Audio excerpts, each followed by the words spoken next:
He's here. Stop talking about him. So nice to meet you. Such a pleasure. Pleasure's mine. Thanks for coming. Real talk. My goal is to ask you some questions you've never been asked before. I want to take a stroll through your mind. Ready to get vulnerable? Ready for this? My daughter's very, very excited that I'm here. Really? Yeah. Is it for what? She Because said, Papa, why? be nice. I said, okay. Oh, I'm so glad. Incredible. Okay, can I dive into your brain and soul? Please, go for it. You grew up in the era of movies like Dawn, Diwar, Agnipat, and those were movies that had very masculine, hardened, closed off, and kind of aggressive men. And I think people are watching that as they grow up and they're like, cool, awesome, or scared, or however they may feel. But then you go home and that's also your father. Yeah. So I'm just curious how that impacted your upbringing and your ideas about what it even meant to be a man. Wow. Starting off with the light questions. That's a nice one. I like that. People always talk about, like the question you asked, Dawn, Diwar, Agnipat, and a host of other films. They forget I have my mom's influence as well. And whilst I idol worship my father and the films that he does, and when we were kids in the 70s, I don't remember as much. I'm born in 76, but I was very, very young. But I started seeing a lot more of his films in the 80s and 90s. That kind of alpha male, angry young man, as he was known as, has a huge influence on you. But at the same time, I got to witness a lot of movies he did with Rishikesh Mukherjee and my mother, like Millie, Abhiman. But what I thought he did wonderfully is he traversed this very alpha male kind of image that was being thrust upon, this is how men should be, coupled with a very sensitive side as well. And I don't remember any of his films being misogynistic in any sense. But having said that, the greatest influence on me that way was my mom. I have an elder sister. I have 3 cousin sisters. We all, as Indians do, we all grew up in joint families. I was never given special treatment because I was a boy. And my sister was not given special treatment because she was a girl. Yeah, I always felt my dad was more partial to her, but fathers and daughters, that's a different bond. I got that from my mom. So I had this huge influence of my mother as well. And I never saw any sort of discrimination. So it wasn't even a topic of discussion in our house. It wasn't something that you needed to notice. For example, a very small thing which we might not realize is at home, who sits where on the dining table is a big issue. Yeah. And the man of the house sits at the head of the table. And our dining table was round. Yeah. And it was round, and that was it. So there was no like, oh, this is the head of the table. And I think as any kid, if you ever have an issue, you're going to go running to your mom, right? That's the first person you think of. So we never really had that. So the influence of what could have been a certain amount of mindset, which is possible, although I'll debate that. I don't think my father's films kind of preach that in some way. I think there was a great sensitivity with which they handled it, with him especially. I know personally, once I became an actor, I'm a bit uncomfortable doing certain things, and I would rather not do a film that is speaking certain things, because I also believe that you have to work in films that you would want to watch and you'd want people to watch, which carry a sense of your sense of morals and values. I was like, yeah, what's the big deal? So there was never a moment when you were a kid. What were you emulating in your childhood bedroom when you're watching? So who you're trying to be like? Who is it like, this is how I want to be when I grow up? Amitabh Bachchan, simple. As kids, you want to reenact. Right. And being boys, you'd want to reenact the action sequences. And everybody fought as to who got to be Amitabh Bachchan. Did you get to be Amitabh Bachchan? Most of the time. Because I pulled rank. I'm like, I'm his son. Come on. But what I liked about a lot of Dad's work was there was a sensitivity to him. I don't think there was his movies were never just about brute force, where, okay, everybody has the creative license to do what they want, but I think he was very conscious of the fact that there has to be a very emotional, deep-rooted reason why he partakes in violence. So if we're talking about Diwar, as you said, or Trishul, which is one of my favorite films, his motivation to do whatever he does in life is because I saw my mother struggle. She was a single mother, and now I'm going to provide the world for her. Very interesting. I told you I like to talk. I'm going to kind of go off the cards. Please. And if you want to shut me down, you can shut me down. No. Okay. Because I'm curious, a lot of times when I talk to men, something that I always tell people, the patriarchy harms everyone. And one of the ways it hurts men especially is there's so much pressure for men to be a certain way. Be super alpha, be masculine, be the provider, take care of people, handle things. But when you're raised in a house where there's already such a powerful man, already such power, I'm trying to understand, have you felt immense pressure in your life to fill the shoes of being an equal provider, being as powerful as your father? Have you ever got to step into your own, do you feel? And what was the moment where you're like, I gotta be my own man right now? Yeah. Always. You always felt the pressure? Always. Even right Always. now? Even till date. There's constant comparison, and people say, does that get to you? And it doesn't. It genuinely doesn't. I'm very aware of it. Why doesn't it get to me? Because my approach to it is very different. I don't look upon it as a negative thing. If you're comparing me to Amitabh Bachchan, who according to me is the greatest actor of all time, you're comparing me to the best. If you're comparing me to the best, means you think I'm worthy of being in the ballpark. I'll take that. I'm very happy with that. If you can speak my name in the same sentence as his, that's an honor for me. So I don't look upon it as a negative thing. So similarly to your question of, do you feel the pressure? I think every human being lives with pressure. It's how you interpret that pressure is how you're going to help deal with it. So do I have pressure as a man to do what is expected of me by society? Yes. Why is that a bad thing? Do we ask the same question to women? That do you have the pressure of being maternal? I'm married. I've been married now for 18 years. I have a beautiful, just turned 14-year-old. I've seen the way my wife takes care of my daughter. Why do we not ask a woman the same thing? That do they feel the pressure? Why is it just expected that, yeah, they have to do that, but men should feel the pressure? I'm curious about this though, and you're right in the sense that the pressure is both ways. I feel a lot of pressure. I'm sure your wife has felt pressure. Everyone feels their own version of pressure, and I think if I adjusted the question for a woman, she'd be like, yeah, I feel pressure in these ways too. We all have our own versions of pressure. I bring this up because I feel for sometimes when I talk to men, if they're surrounded by very successful people, whether it's a very successful father or mother or wife, you have all three. Yeah. There is a little bit of insecurity that pops out. They go through one of the things a lot of girls go through is they're viewed through their marriageability. So something a lot of young girls are taught is don't be too successful, don't be too outspoken, don't be too anything because, a lot of men don't like that. They want to make sure that they have a partner that can be above them and not too outspoken. But you are now someone that's surrounded by a swarm of people, especially a wife that is very successful, but you still have such a strong sense of self. And I'm curious where that comes from. And I'm hesitant to ask because I have a feeling that you're going to say your parents, your nana, your nani. I think it's actually to do with you. And so It does. It's got nothing to do with exactly. that. I also had at home to get that out of the way is when my parents got married, my mother was a much bigger star than my father was. So it wasn't an unnatural thing. And like I said, I wasn't brought up to think that, oh, you have to be the dominant. No, it was always about a partnership. And I've known Aishwarya from the start of my career.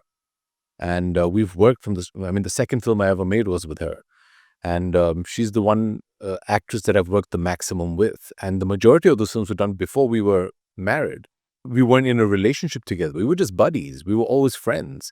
And I think when we finally come together and through our courtship and then our engagement and our marriage, it was always about a partnership. There's never been this discussion that I'm going to bring, the food and you take care of the house. It's not even discussed. It's just it flows very naturally. But that comes from, for me, I think it comes from severe ego. Say more. Yeah, I'm not somebody who wants to win because somebody else laid down and let you walk over. I've always been brought up to believe that you got to earn your wins. And I'm from a film family, proudly so. My father, which is the norm, didn't launch me. He till date hasn't made a film for me. I've in fact produced a film for him. And coming from a film family, that's what you do. Your kids, you launch them, you produce or direct a film. That never happened with me. And I'm glad it didn't, because whatever I am today, at least I get to say that, okay, I did it my way and I did it on my own volition, and pat on the back for that. Quietly, you don't need to do it publicly. You shouldn't. In essence, the reason I say ego is I've never been the kind of person to believe that somebody else has to give up or stop running for me to win that race. And that is my mental structure. And so I don't want to be in a partnership, in a marriage where my wife has to stop doing something because I need to feel more of a man about myself. And thankfully, my wife is not somebody who thinks like that either. In fact, I strongly believe that as parents, I believe fathers are lousy teachers.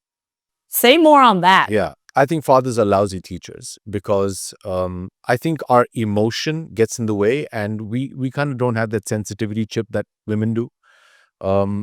Men, I think, are wired to display what they want. We're action oriented in a sense. We've become far more sensitive, and that's a great thing. But by and large, your natural instinct is to lead by action. So that means you set an example by doing. In my home, as parents, both of us try to be the best example for Aradhya instead of telling her this is right and this is wrong. So show them what to do by being that. And in that, it's never been like, okay, I'll teach her self-defense. If you've seen my wife, I mean, she can take care of herself. You know, it's never been that. I'll teach her the self-defense. You teach her how to be empathetic. No, it's not that. It's just lead a good life, a responsible life with your values and morals, and your child will see that, emulate that, and you've equipped them. So there's no competition at home to who has to be the man, who has to be the woman. And where it comes to children, we both believe that you have to lead by example, not try and teach them what the rights and wrongs are. Because also what's right for us might not be right for them. Generations change. Our world is very different. Our children's world is going to be even more different. The kind of information they have on the palm of their hand, literally, we used to have to go to the local library, open up an Encyclopedia Britannica and look up something. These guys just ask Google. What's interesting about the younger generation is they're really good at questioning things. Yeah, they're taught to. Exactly, they're taught to question things. So I'm curious, has your daughter questioned anything about you that has made you stop to be like, she is challenging one of my beliefs? Yeah, but it was something very simple. Please. We were watching TV when she was a kid, and I was being tortured by Peppa Pig. And I said, hey, Aradhya, and kids, when they're kids, they're zombies. So I'm like, Aradhya, can you just get Papa a glass of water? And she looked at me like, what? I said, can you get me a glass of water? So she said, why? I said, because I asked you to. It's normal, right? I'm the dad. Yeah. Get me a glass of water. She got up, she went and got me a glass of water very sweetly. I said, thank you, gave her a kiss. She sat down. Half an hour later, Papa, yes, can you give me a glass of water? And go get it yourself. She's like, why? If you can ask me, why can't I ask you? I had no answer to that. And I was thinking, she's right. I mean, I can't pull rank on her. She's right. If she can give me a glass of water, why can't I get it for her? And I never butted heads with her after that. I mean, it's very logical. Okay, I want to talk about some of your work. Okay, I want to talk about Doom, Dust, Bluffmaster. These are some roles where we kind of see, in my opinion at least, a different type of male star. I mean, I don't know if that's intentional or not. Intentional, you can tell me, but you kind of brought this chill guy energy to the screen. That, of course, was still the lead and is still like getting shit done, but is not super alpha aggressive. He's just different. Is that an intentional thing? Is that just who you are as a person? It's so nice you asked this. I wish more people. Can you please do all my promotional interviews with me? We got that on tape, right? Yeah. We got that. We're recording all 5 angles. All 5 angles. Can we actually repeat that in all 5 angles in the edit, please? I can give close-ups in every one of them. Can you please do all my promotional interviews with me? Because I'll tell you why.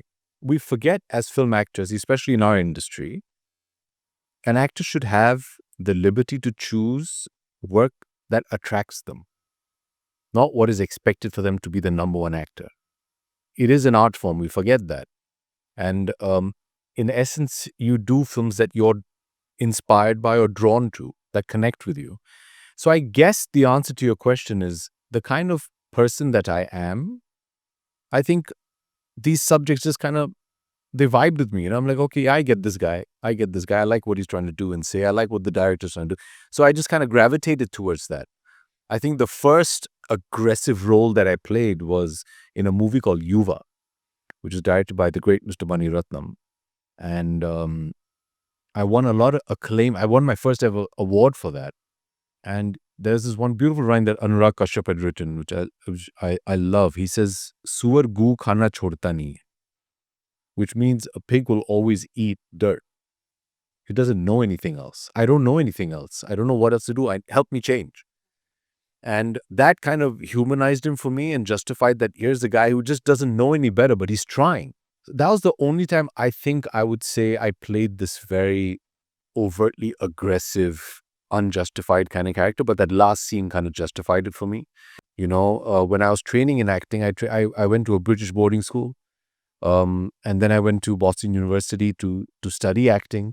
So my training was first Shakespearean and English, and then in America, I got to see a very American approach to acting. So everything was very casual, very subtle. Don't be theatrical. Don't perform it out. Just let it happen. Be available in the scene. Be present in the scene. Don't be the scene. And I came back to India, and it was culture shock for me because it was the complete opposite. I come here, and Karan, in a film that we did together, in the middle of the dialogue, he says, say that one sentence and then pause, and then the next one. I said, but that's not natural. I think the question was, Maya, तुमने आज तक मेरे लिए क्या किया? मैंने तुम्हारे लिए किया. Okay. He says, Maya, मैंने तुम्हारे लिए आज तक क्या किया? Pause. I said, but Karan, it's not natural. He said, no. And then he suddenly had this trolley that came into me into a close-up. And then and I was like, what is this rubbish? I don't understand it. And when I saw the film, he's Karan Johar, dude. He knows his stuff. So the cinematic language was totally different. So I think naturally just gravitated towards something which was a bit more easier because that was my upbringing. I wasn't brought up on the filmy pun of, and even if you see my father's work, which I predominantly watched, I hardly watched any other films. His performances were also not that filmy. He was very easy, He wasn't the typical filminess that we do of, looking into the camera and all that kind of stuff, So I think maybe that it was just me that gravitated towards these kind of films. I have the opposite problem. I was raised with Hindi cinema. Yeah. I was raised with the filmy cinema. So anytime I was auditioning when I first moved to LA, the note I would always get was, just tone it down a little bit. You're up here, let's tone it down a little bit. I had the complete opposite. Exactly. My dad just be like, exactly. That's why I would say I'm perfect for Bollywood. Someone put me in here. Come on down, let's do it. Literally. Let's do it. Even when we look at your work in Kabhi Alveda, look, this is my North American trying to speak Hindi. Kabhi Alveda Na Kehna. Right. Kya baat hai? Brilliant. Okay, very good. Thank you so much. And Guru, your characters are quite nuanced. They do show vulnerability.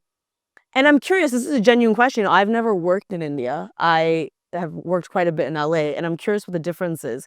Because one of the things I've realized that is different is in Hollywood, if someone plays a role, I don't feel like audiences map that decision onto the person. Yeah. In my opinion, someone plays a villain, does an alpha male role, plays a prostitute, does whatever. Audiences generally are not saying, how could you decide to play that role? How could you, when there's so much pressure in Hindi cinema to be the hero, yeah, and then you choose roles that are nuanced and vulnerable and you're showing a more vulnerable man on set. Did that ever hinder your career? In those days, you just did what you felt like doing. But it's interesting you asked that because I believe every story has a hero and has heroic moments. That's why it makes it worthy of a larger canvas like cinema. So what's my motivation to go to the cinema? I want the protagonist, I want the leads to do stuff that I wish I could do, but I can't. So that makes it heroic. All the characters I've played, barring maybe a one or two, for me have been very heroic in their actions. The degree of the heroism changes. So Sam in Kabhi Alvida, he loves completely and he's not going to think of any of the shortcomings in Maya. And he was exuberant, he was funny. according to me, he's just the ultimate husband. She's everything for him. And he can't deal with the fact that I did everything for you, but you still cheated on me. And that was my issue with Karan. I said, why did you do that? He said, because what I'm trying to say is, although things might look perfect, that perfect might not be good for you. Maybe you need imperfect in life. And that's love. There are no rules to it. Sam is his dad. So when Sam, my father in the film, dies, although estranged and now divorced, the first person he wants to go to is Maya. I thought that was an amazingly heroic thing and such a noble thing to do. So for me, that was very heroic. It made him very watchable. It made him very lovable. In Guru, I think it's the ultimate hero story. He's the underdog who just refuses to give up. He says his dialogue, right? Mujhe na shabd sunai nahi deta hai. I don't understand the word no. He's just a guy who will do whatever it takes. And why does he do it? Essentially because he loves his wife. All these guys, although their demeanor might be a bit more chilled out, their acts are something which are very heroic. Just because you have to play a hero, that doesn't mean you have to become Achilles and go around killing people. And I love that because you are essentially redefining what heroism means. You're saying it is in the vulnerability, it is in the nuance, it is in loving people truly, and which I really love because I think we often do have this very shallow definition of what a hero. I think what's happened is, Lily, we've misinterpreted it. For me, I'm sorry I keep talking about the greatest hero on earth is my dad. And we spoke about Diwar. He's an atheist because after what he's been through as a child, he gives up his faith in God. So he takes his mother to the temple every day and he sits on the steps outside. And in the pre-climax is one of the most iconic scenes of Indian cinema where he goes into the mandir, into the temple, and in front of Shivji, his first dialogue is, Aaj khush to bahut ho gaya tu. You'll be very happy today. Huh? The guy that never climbed your stairs today is here, bowing down to you saying, please save my mother. She's done nothing wrong to you. She's only worshipped you. She's only loved you. You want to punish somebody, punish me. Don't punish her. This hardened criminal who takes what we say in Hindi, a panga, with the ultimate force and stands up to him his entire life, finally bows down and says, okay, I've realized I'm nobody. Please take care of my mother because I can't live without her. That's very vulnerable. And I've seen my father perform that dialogue on stage several times. And every time he performs it, he breaks down. And in real life. And because it's a very emotional moment. Now, you don't associate that with a hardened criminal. So it doesn't necessarily mean that we have to have this, these typecast versions of what a hero should be. A hero has to be vulnerable as well. That makes him even more heroic, more tactile, more real. That's something I believe in. And if you see, I can't really think of many examples of these hyper-masculine heroes who have no emotional cord in them. Mm-hmm. I think it's that emotional cord that actually gives them that extra bump. I agree. And I can also fact check that because I have actually seen your father perform it on stage and break down. Really? Yes, I have one of my core memories as a child in Toronto was one of my early concerts was your dad was on stage. Really? And I saw him perform. Do you remember which year this was? I would have had to been really young. But I have this core memory because a lot of the first concerts I went to. So my first time on stage in like one of these full dance concerts was in Toronto. Really? Yeah, I performed at the Rogers Center with my wife and my dad. Wow. And he used to perform this dialogue. Yes, I have a core memory of this because I remember thinking. So 2008. Maybe. It was a long time ago. I remember thinking, wow, this is such a beautiful, raw, emotional performance. And I remember he just got into it. He stared off into the distance. That was and I have 2008. a core memory. Wow. Yeah. Incredible. That was our first. We did a world tour called the Unforgettable Tour. And we started. The Unforgettable Tour. That's exactly what it is. We started exactly in 2008 in Toronto. And I remember British Airways lost our baggage. So yep. Sounds about right. Yeah. So that was, Shout outs to you, British Airways. Rogers Center. Wow, that's crazy. I was there. So we met a long time ago. Perfect. Let me ask you this. What is it that you think audiences want to see? And this is me genuinely asking you. I'm very cautious of the fact that I'm sitting here being like, just talk about vulnerability and gender and all these things. But at the back of my head, there's a real worry I have where I'm like, Lily, what if audiences don't want that also? Do you believe Indian audiences want to see the vulnerable hero, the emotional hero, the sensitive male hero? Because then sometimes people will sit here and tell me people aren't ready for the heroine to be the lead. They're not ready for the females to. Yeah, I'll tell them, watch a movie called Mother India. Do you know when Mother India came? Probably before your parents were born. You know the hero of the film was? Nargis. First commercial Indian film, Hindi film to go to the Oscars. Movies are an emotional outing for 3 hours. And what I love about Indian cinema is that your audience feels they've received poetic justice in 3 hours, something they might not get their entire life. Cinema is always about moving you. So it's got nothing to do with, oh, can the heroine be the lead? Of course. You make a story that is engaging, go for it. You've seen Devdas? Of course. Yeah. Why do they speak about Paro so much in Devdas? The name of the movie is Devdas, which is the name of the protagonist, which is the hero. It's because she moves you. So it's just that. Indian audiences are not, are we ready for this? Have you seen Kabhi Kabhi? Right? Now we come from a very conservative society. Right? Kabhi Kabhi, which was in the mid-70s, was discussing illegitimacy. Neetu Singh's character in the film is Waida Rahman's illegitimate child. They accepted it. It was the biggest hit of the year. It's how you tell that story. We're open to, you're open to any story. It's how you tell the story, and does that story affect you? So I think Indian audiences across the world will accept anything. You have to tell it to them properly. You have to engage them emotionally. And I'm a big believer of exactly what you're saying, which is it doesn't matter if the hero is you or Aishwarya Rai. It's if they can get moved. And I think we're convincing people you can't get moved by this person's I think story. what happens, Lily, is, see, it's one of the few commercial arts. Right? There's serious money involved. So when a studio is involved, they have to work and justify to their investors monetarily why they've done certain things. That's where the numbers come into it. When the numbers come into it, data comes into it. If a film doesn't work, we need to understand why. We cannot, as human beings, accept you made a bad film. No, but what is a bad film? Why has it not worked? Rationalize it, justify it. You can't. How do you rationalize and justify an emotion? But we have to find a way.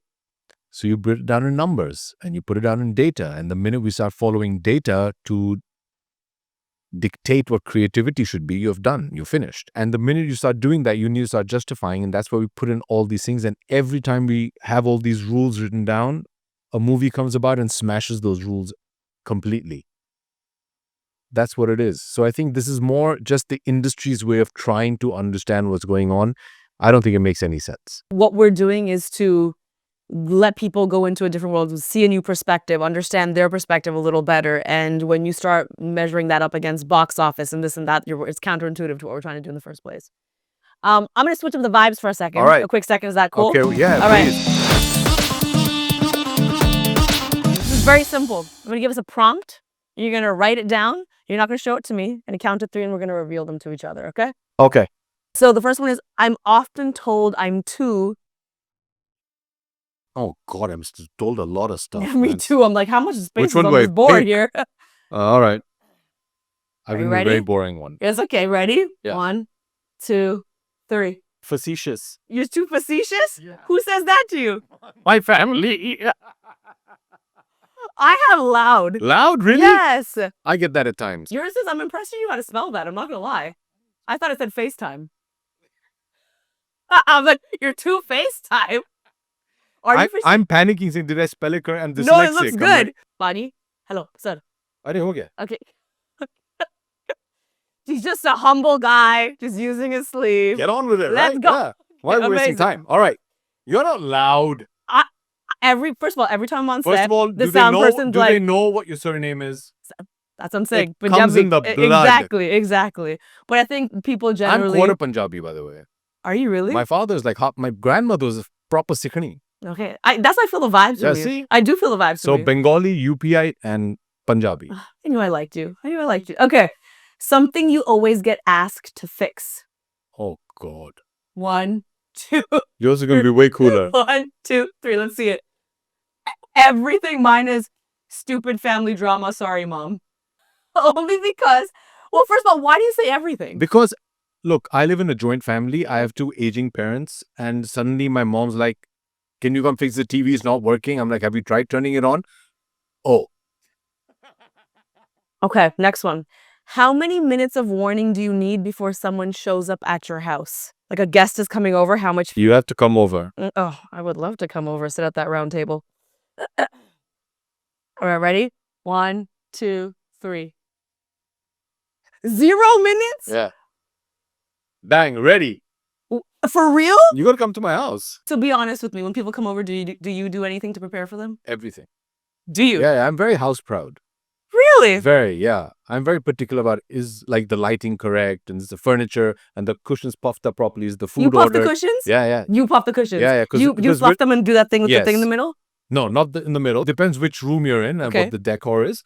But as kids, if we were sitting on a sofa and we just got up and walked off, the pillow that we displaced would come flying at us, thanks to moms. Chuck it at us. So it was always, if you get up, fix where leave the room neatly. My mother's a big stickler for that. You see that? You can be a big hero and still fluff the cushions. Kid. Yeah. The body part you are most insecure about. Oh, you're talking to an actor, dude. How long is this? Do you have another board?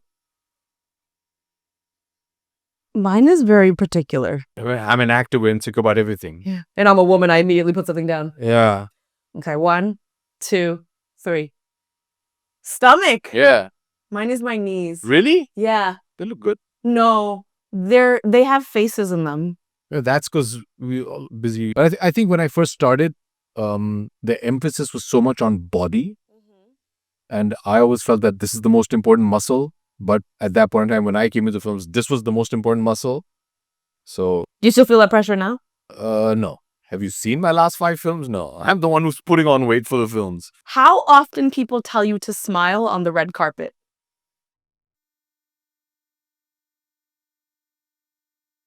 One, 2, 3. All the time? Every second? They say that to you as well? Have you seen my wife? I have. Yeah. Have you ever seen her on a red carpet? I have. It's the most daunting thing to go on a red carpet for me, period. And then if I have to get to do with her, it's terrifying. Because they're just screaming and they're professionals. They're so good at it. And I'm like this block of wood. I don't know what to do. Do I put my hands in my pocket? Do I not? I'm very awkward. So they always end up saying, "One smile, please." See, I'm caught on this crossroads because in LA, and I don't know if it's the same here, to be fashionable, like you're not supposed to smile. I did that once. I went there and I said, I'm just going to give them a look. Because I think I went there and I went. And they're like, "Sir, हमने क्या गलती की? आप इतने नाराज क्यों दिख रहे हैं?" I'm sorry. I want to pivot to sports for a second. All right, Because you're a big let's do it. sports guy. Let's do it. And you are a big investor in Indian sports. For me, it's about trying to make a difference and be of some help. Yeah. And sports has taught me everything in my life. I had a great basketball coach. And as luck would have it, he was also my drama teacher. Nice. And he was Canadian. Hey. We used to call him Dr. Dan. His name was Desmond Hahn. And one of the most influential figures in my life. I'm still in touch with him. And the one review that I'm most petrified of when my film releases is Mr. Hahn's review. And he taught me so much about life and about never giving up and the qualities sports can teach you. First and foremost, sportsmanship. That's a life lesson in itself.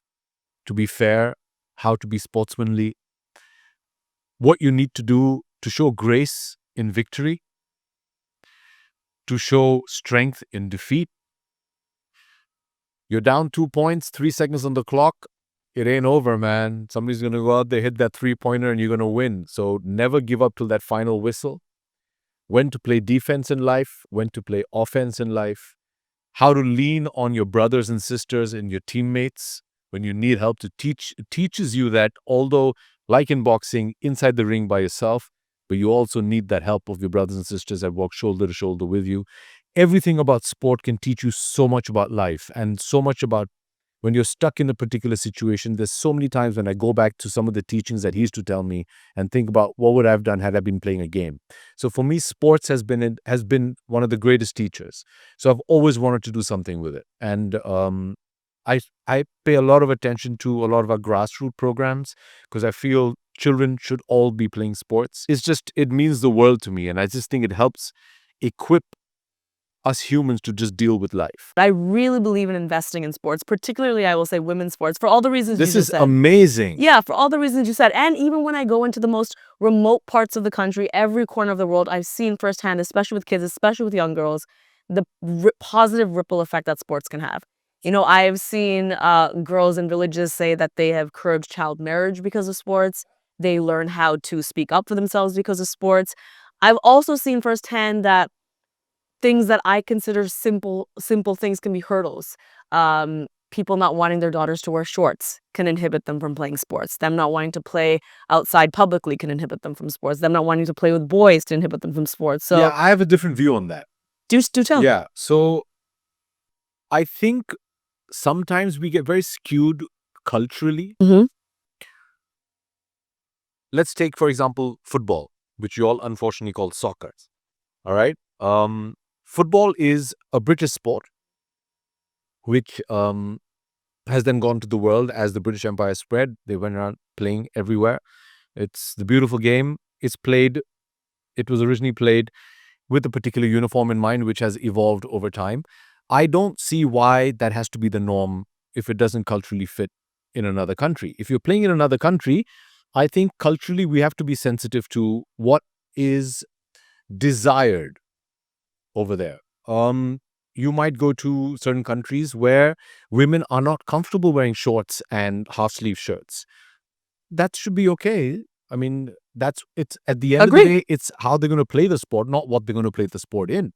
But I understand it has a lot of other ripple effects as well. What a time to come to India. We just won the World Cup. Well, I was going to ask you about that. Oh my God. As someone who is so into sports, you got to talk me through watching the women's team win the World Cup. Oh my God. It was an insane moment. And the way they did it is just brilliant. We're talking about a sport like cricket, which was originated as a gentleman's game. And to have the Indian women's cricket team to go out there and win it on home soil, I cannot tell you what that means. And every time any women's sports person achieves something audacious, you have to understand that, yes, they're the best in the gender of women, but the other things that we don't understand that they've had to overcome in a man's world to be able to do what they do is sensational. And in India, for Indians women cricket team to win the World Cup for the first time is I was on the streets. I remember 2nd April 2011 was when we won the World Cup in Wankhede Stadium in Mumbai, just down the road from here. And my wife and I were on the streets, and the exact same thing. It's just sensational. And I'm so happy because it's moments like this which will give confidence to the parents of these girls to say, yeah, they can make a career out of this. And I actually want to pull from one of your projects, Ghumar. Am I saying that right? Ghumar? Ghumar, yes. Ghumar, yes. Because you play a man encouraging a young woman Yes. to play cricket, right? Do you know some of the girls that actually played in the World Cup were in the film? Really? Yeah. That's amazing. Yeah. Well, I bring this up because I think what I love about that film is it emphasizes the need and it normalizes men supporting women's sports. And I think even though physically, yes, they're different, and sure, maybe an average man can throw further than an average woman, sure, but the value of sports, the value of the sport should be the same. You know what I'm saying? The women winning the World Cup should be of same value to a man. So my question is, how can we get more men valuing women's sports in that way? All right. So and that requires money. I'll go investment, time. I'll digress into another thing for Okay. a moment before coming back to that. Boomer is a film about a very promising up and coming cricketer who's one of the greatest batters in India, and she gets selected for to represent India on a international tour. And the night before the team is scheduled to leave, she has a car accident and she loses her right hand. My character is a has-been cricketer who basically got one chance to represent the country for one match and got injured and then never, and he's become an alcoholic, and he hasn't been able to deal with his failure. And because somewhere deep down inside, he just knows he wasn't good enough, but he shows up at a doorstep and he says, England is coming for a tour in 9 months and I can get you ready to play. And she's like, are you blind? I have one arm. He's like, yeah, so? He's like, you do realize you need two hands to bat. He's like, yeah, but you need one hand to bowl. I really liked was Paddy, which is the character I played, never differentiates whether she's a girl or whatever. He treats her exactly the same. He doesn't care that she's a girl, that she's handicapped. He treats her like a normal sports person.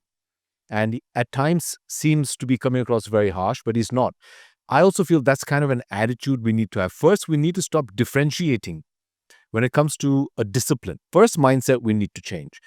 The first mindset I feel as owners, coaches, we need to have is the dedication and discipline of a female athlete has to be exactly the same as a male. This is the discipline of showing up and doing what you need to do. Once you start with that, that is the start you need to make. So we already start 10 steps ahead of that. Oh, women's sport, we got to treat them lightly. No. You got to treat them exactly the same.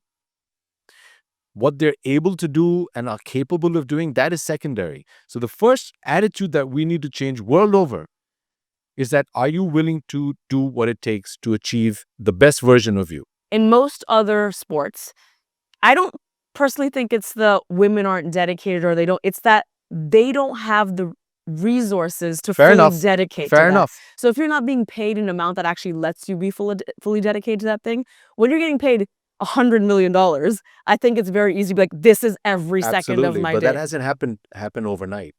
100% doesn't happen. So but do we I all think know? until that Let's investment stick to football. happens. Let's stick to football. I think it's a great example, and it's a sport in which the women's side of it is exploding. Especially in England, if you see, it's doing very, very well. I mean, they're selling out stadiums. How long has football as a professional sport been around? Long time. Over 150 years. Who started playing football? The elites and the nobility of England. The common man didn't play it. They used to have all these barriers. Same with golf. Why is it called an open? Has anybody ever thought about why it's called a golf open? It's because they were only the elites who were allowed to play. The common man wasn't allowed to play golf. Football was a gentleman's sport. The gentleman played it. There's a wonderful analogy of rugby and football. Football is a gentleman's sport played by thugs, and rugby is a thug's sport played by gentlemen. Right? After a point in time, because football is so easy, you don't need space, you don't need equipment, you just need a ball. You can put on 2 shoes and that becomes your goalpost. Everybody started playing it, right? And then the club started, which is the first football clubs in the world. They were from very small towns where the common man got to play it because they said, okay, hey, we can occupy ourselves doing this. Professionally, they weren't allowed to play it. Similar to American football in America, it was a college sport. Professional, the NFL caught steam a lot later. When they first started playing professional football for clubs, what were they paid? £1 a week? Men's professional football till, I would guess, 60s and 70s, there were men who were doing 2-3 jobs as well as playing football because football alone couldn't sustain their livelihood. They've been through that. Women's sport is going to have to go through that. Right. It's a matter of time. The idea is to make it sustainable, but their trajectory is going to be a lot steeper than men's because they've learned. We've learned marketing, physicality. The growth of women's football is going to be a lot faster than what happened for men. But it's going to take time. We have to also keep that in mind when it comes to anything in life. We want everything to happen overnight. Nothing is an overnight success. Totally. And I like that you frame it like that because, of course, it's going to take time. All change takes time. But I think a lot of men are still stuck in the women don't have what it takes. It's not the women that are the problem. It's not the athletes that are the problem. It's the infrastructure. It is the system around. No, I completely agree. But I think there has to be a certain sense of realism as well. Like you cannot expect the women's sport in, say, for football to be comparable to the men's in a year or two. Men have had 150 years to do it. Speak to me in 150 years. Trust me, I work in gender equality. I'm nothing but if not patient. I have learned the skill of patience very, very well. You are one of the most fascinating people I ever talked to. I love the way you describe heroism. I love the way you find vulnerability to be heroic. I love the way also, and I think people that are watching this, a really important thing to take away is I've even had some of my own male friends feel insecure being surrounded by a girl that is really successful or a family that's really successful. You're an example of someone who is so self-aware, successful, wonderful, lovely, and not intimidated by a woman's success. So I appreciate that as well. I guess to wrap, I will just say, you know what my audience is. It's younger people, it's older people, it's all types of people. You know I talk about gender. If you had to have a message to any of the young boys that idolize you, what are some final thoughts for them? Whatever you think is important for a young boy to hear from Abhishek Bachchan. I'm not very good at giving advice. I disagree. Hard Um, disagree. My grandfather used to say something, which is a bit of a mantra. It's in Hindi. Then I try. He said, "Jab tak jeevan hai, sangharsh hai," which means till there's life, there's struggle. Nobody said it's going to be easy. Nobody owes you anything. You owe it to yourself. Get out there, go and grind every day and earn your love and your respect. Nobody's going to give you anything on a platter. Incredible. Thank you so much My for being pleasure. on Shameless. Oh, Appreciate you. thank Thank you. you.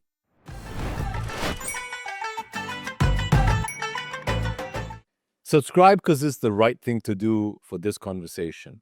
Amazing. Thank you, Lily. You've just been beautiful. Oh, thank you. Make sure you like, make sure you comment for more conversations just like this one. I'm sure somewhere on the screen is the next episode, the last episode. I'm sure there's a bunch of things to click. Click all the Go for things. it.